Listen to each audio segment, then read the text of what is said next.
Anda sudah menguasai beberapa cara untuk menempatkan klip pada timeline. Nah, ternyata masih ada satu cara lagi untuk melakukan hal itu. Nah, teknik ini dinamakan 3-point dan 4-point editing. 3 dan 4 editing, kalau Anda tidak tahu artinya. Ya, namun sebelumnya, kita tahu bahwa di Source Monitor dan Program Monitor memiliki tool-tool yang bentuknya sama, namun ternyata di sini fungsinya berbeda. Ya, nantinya kita akan menggunakan tool-tool yang ada pada monitor tersebut. Nah, dikatakan 3-point atau 4-point editing, penjelasannya adalah ketika kita menentukan titik in point atau out point di source monitor, itu sudah dihitung 2 titik atau 2 poin ya. Kemudian kita menentukan in point dan out point di program monitor. Nah, itu dihitung 3.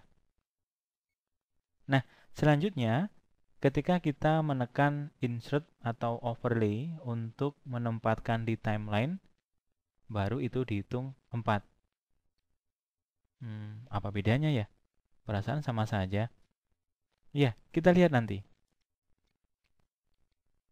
Baik, sekarang kita buat 2 titik pertama, yaitu menentukan in point dan out point.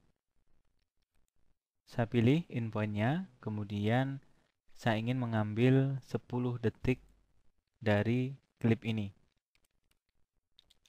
Ya, seperti ini. Kemudian saya tekan enter. Baru saya tekan out point.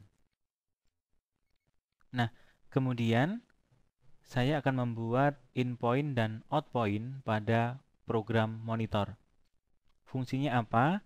Nah, nantinya subclip yang telah kita buat tadi kita letakkan pada area in point dan out point yang sudah ditentukan di program monitor. Saya buat in point, kemudian saya tulis 10 ya.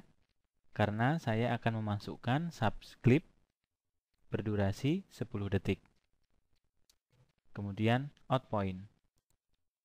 Nah, kalau Anda lihat di timeline, maka ada warna biru pada track video dan track audio.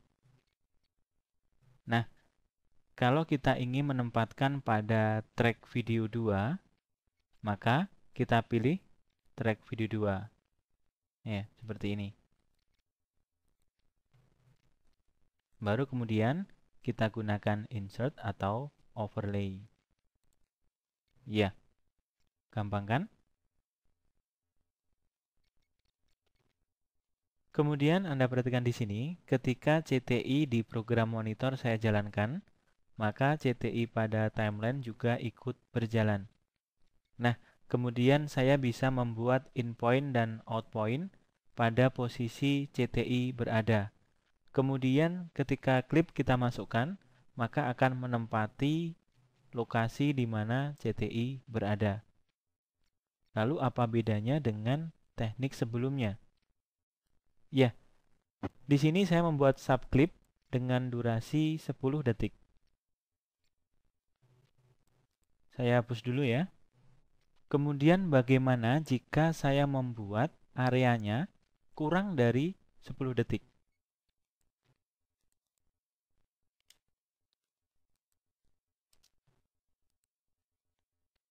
Nah, ketika saya masukkan, ya, ada keterangan yaitu dialog fit clip. Di sini ada keterangan bahwa source-nya terlalu lebar dibandingkan dengan tujuannya. Ya, kita bisa merubahnya dengan fit to fill, yaitu merubah kecepatannya.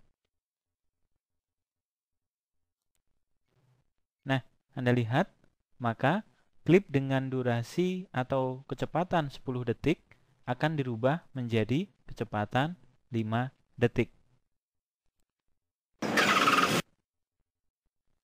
Maaf, suaranya pasti akan mengecil ya, karena kalau Anda lihat film yang dipercepat ya, diberi efek cepat, maka suaranya akan seperti ini. Ya. Kemudian sebaliknya. Bagaimana jika areanya saya buat 20 detik? Ya. Ya, seperti ini. Kemudian kita masukkan. Nah, sama ya. Kita bisa merubah klip dengan melakukan perubahan di kecepatannya. Tentunya, kecepatan klip akan menjadi lambat. Nah, kalau di film-film yang slow motion, pasti suaranya akan agak membesar gitu ya. Dan ternyata di sini kita bisa langsung merubah kecepatannya dari klip yang dimasukkan ya. Tentunya ketika kita tidak menggunakan ini, kita bisa merubah speed atau durasi dari klip yang sudah ada di timeline. Oh iya, satu lagi. Ketika kita tidak ingin merubah kecepatannya, kita bisa mengabaikannya ya. Kita bisa mengabaikan dengan in point ataupun out point.